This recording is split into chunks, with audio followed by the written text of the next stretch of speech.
Welcome to my creative carnivore kitchen. I am in Slovenia. Yes, we are still living a nomad life. Here is my other channel, Aline's Adventures. You see Paul there? Yes, look here we have a brick barbecue. We are pet and house sitting here in Celje, Slovenia, and it's so awesome, and we get to use this brick barbecue. So I have to make this recipe again. I did it already and it just turned out so amazing that I have to show you what I did. I hope it's going to turn out amazing again. So while Paul is making a nice fire for me, let's go back into the house and prepare the meat. As mentioned, I made this recipe before, actually 2 recipes. So today you get 2 in one video. And one thing I made, oh my gosh, it was so amazing. A rack of pork. Look how beautiful that rack of pork is. Oh, look at this side. And you remember the one I had last time was much more like this. And on pork chops, or here a rack of pork, so when you cut them you have chops. I don't like this. No, I like this. I remember years ago when Paul put pork chops on the grill, I just ate the stuff around. I didn't eat the eye. It's actually a pork ribeye. So this is the eye. No, because it's so lean. This stuff, the tail and the cap, so much more flavorful. And so the last rack of pork I had, it was much smaller and it was much more like this. So barely any good stuff. So I was already, oh my gosh, how is that going to turn out?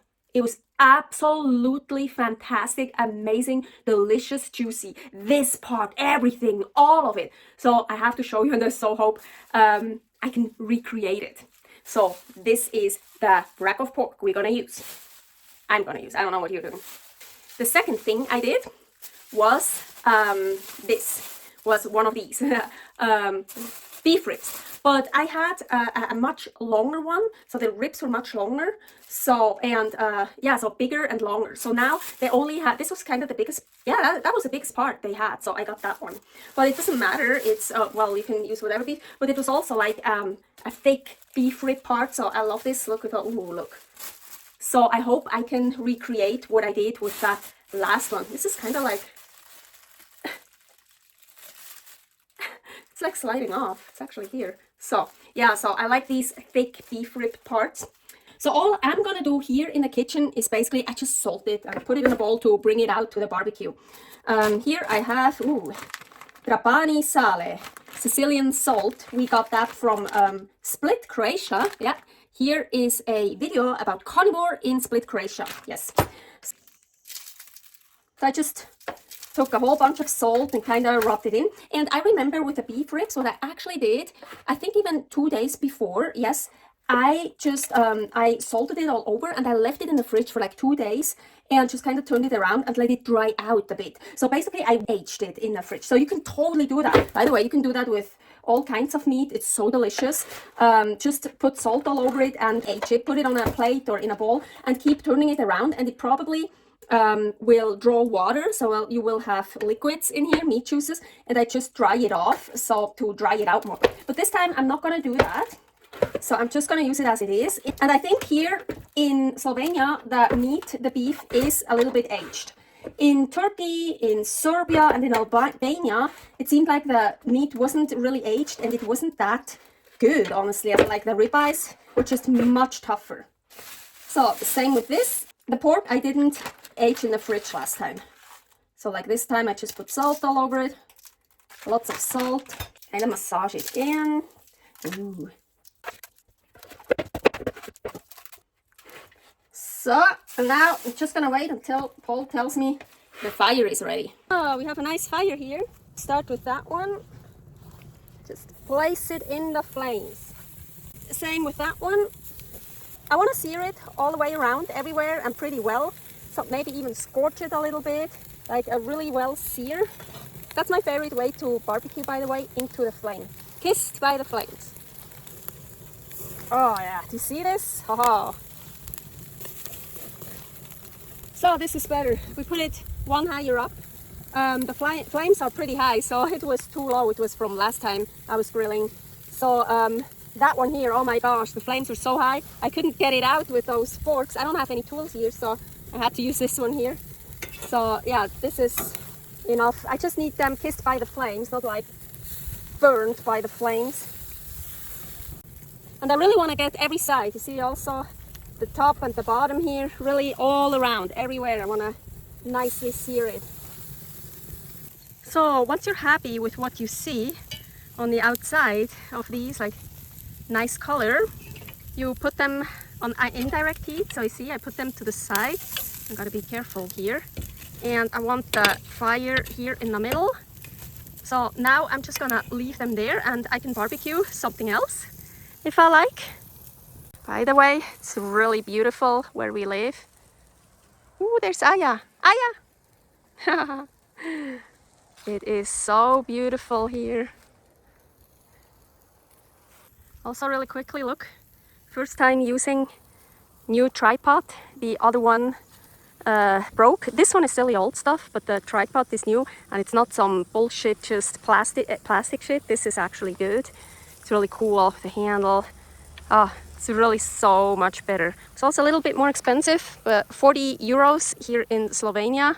I'm super happy. I think can also, oh yeah, I can go around, can do all kinds of stuff.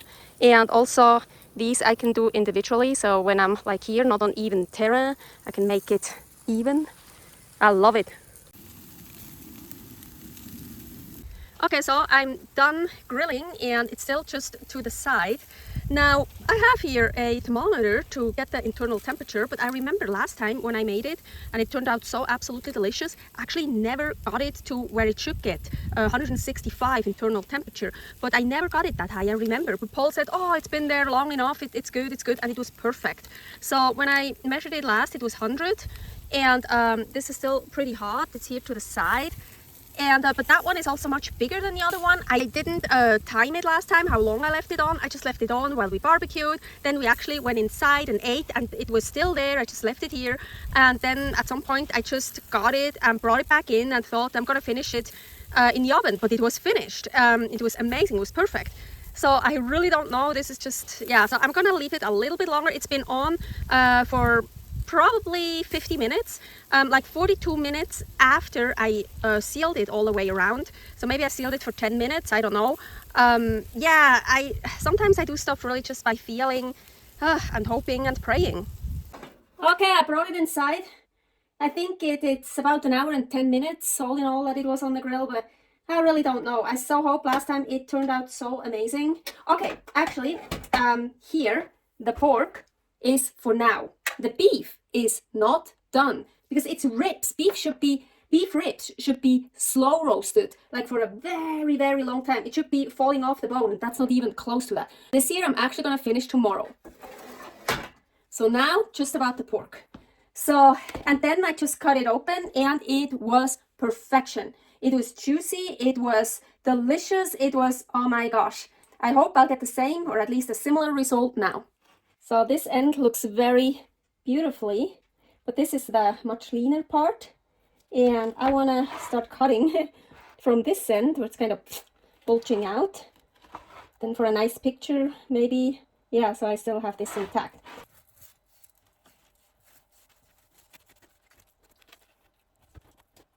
So the other rack I had, honestly, I could just cut through and it just broke off here. It wasn't that massive, it wasn't that thick, so I don't think I can do that here, but it looks really juicy. It looks amazing. Unfortunately, I don't have a cleaver, so I just have to, oh, maybe just break it off. Oh, look at this. Oh, I think it's perfect. Yes. Oh my gosh. Okay. Do you see all that juice? Oh shit, this is so delicious. I'm telling you, you can see that already. Wow, wow, wow. Yeah, I think it worked. So amazing. Oh wow, I didn't try it yet, but I already know. Look at this. It's so juicy. And I cut the second one. Oh man, it's so, oh, it's gonna be delicious. So cool. And even the eye is so juicy, so tender. I know it. Let's try it. Okay, so I'm just gonna try it here. Oh my gosh, it is looking so juicy. I just found an aya here.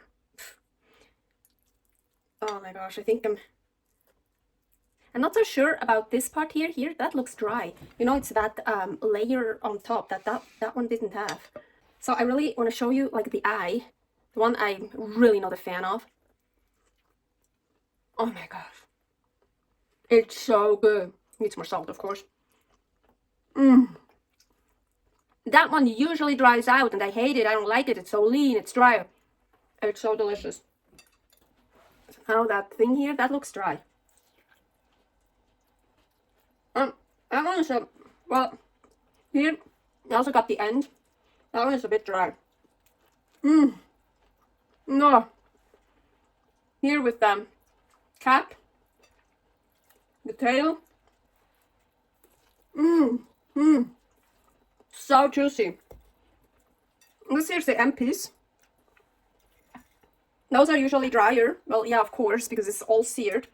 But it's quite thick, and here, oh my gosh, it looks so juicy. You saw when I cut that, so much juice.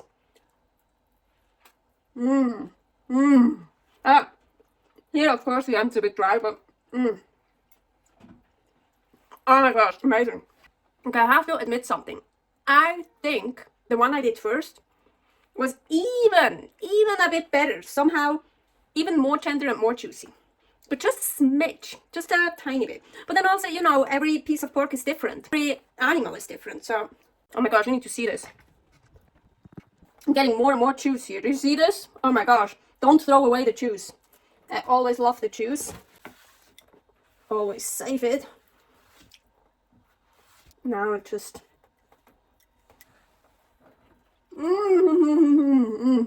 Even better. Absolutely amazing. Cold from the fridge. It's also super delicious. It's, yeah, cold from the fridge. I'm telling you, so tasty. You don't even have to warm it up. Really so great as leftover. For the beef ribs, I know I already salted it, but I'm gonna add some more salt. Some French sea salt, of course. And now I want to pack it up in aluminum foil. Nicely, tightly. Always be careful with bones. You see here I have a hole, so I'm gonna try maybe even double it up. I always make these holes. I really want to try to seal it up. Well, to make it perfect, I should put the whole thing around it again, like really go around it 3 times. But I don't want to waste that much aluminum foil, honestly. So, and now into the oven. So it was on the barbecue all in all about an hour 15 minutes. Of course, not nearly enough. The oven is cold. It's not on yet. So in the middle of the oven, okay, I'm gonna turn it on to upper and lower heat and this air thingy. Then 100 degrees Celsius, that is 212 Fahrenheit. So that's very low. Start. I love this oven here. It shows you how long the whatever you put in is already in, how long the oven is already running. So it's really cool. When I forget to set my timer and stuff, I know exactly how long it's been in there. And I want to leave it in here. Well, it depends how big your piece of meat is. This is like pretty thick. So 8 to 12 hours. I didn't want to leave it in here for 12 hours. Okay, so it is the next day. And I wanted to leave the ribs in for at least 12 hours. So here in Slovenia, Celje, we got our first snow and power outage. Of course, when I had the ribs in the oven. So from 6 a.m. to 10:30 a.m. there was no power. I didn't do anything to the ribs. I just left it in the oven. I didn't open it. I didn't check or anything. But so I put it in last night. So they should have been in the oven for 10 hours before the power went out. And about 1.5 hours ago, I turned the oven on again, but not to 200, to 220 degrees. And I left it in there for an hour. Then I turned the oven off. So now they, yeah, I hope they should be ready. I hope they're falling off the bone. I have no idea how they look now. Let's just check them. There's lots of fat in here. I don't know if that's a good or a bad sign. That means the fat is not in there anymore, so they might have dried out. I also never turned them over. Okay, I am so super curious. Well, it smells really good. Let's say that. Oh shit, so at the bottom, I probably should have turned them over at some point. It's like really attached to the bottom. Look at this. Oh, fuck. I didn't expect that. Oh my gosh, it's so sticky. It's like really, I think I have to cut it out. Okay, so Paul is telling me that's because of the power outage, that those aluminum foil pieces got basically cemented on it because it cooled off. I didn't know that would happen. Well, I didn't know there would a power outage happen. Yeah, I have to really cut some pieces out here. Oh my gosh. Yeah, so this shouldn't happen if you don't let it cool off. Oh my gosh, that was bad. So I think I got everything except for, yeah, the ones here on the bone. But, oh no, here's still a really tiny bit. I really had to cut out some pieces because it's like so, ugh. Yeah, now I got it. And you really don't want to eat aluminum foil. I mean, it's really bad. Okay. It's definitely not falling off the bones. But I don't think it's going to be bad. Let me see. I can break those off. Oh. Well, it's not hard to take out the bones. Here, it's like sticky. That one is. Ooh, that looks delicious. Wow, that looks actually so delicious. Okay, let's try here. That looks so delicious. Look at this fat and oh. Oh, wow. Well, it's not like falling off the bone, but it's fucking delicious. It is like candy. Yep.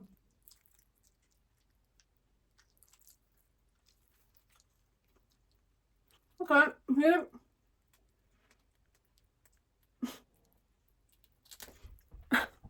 It got really hard here. Really tangy. In a way, I liked it. I like chewing on stuff. Once you got a bite out of it, it's super delicious. It is super delicious, but yes, it didn't work the way I wanted it.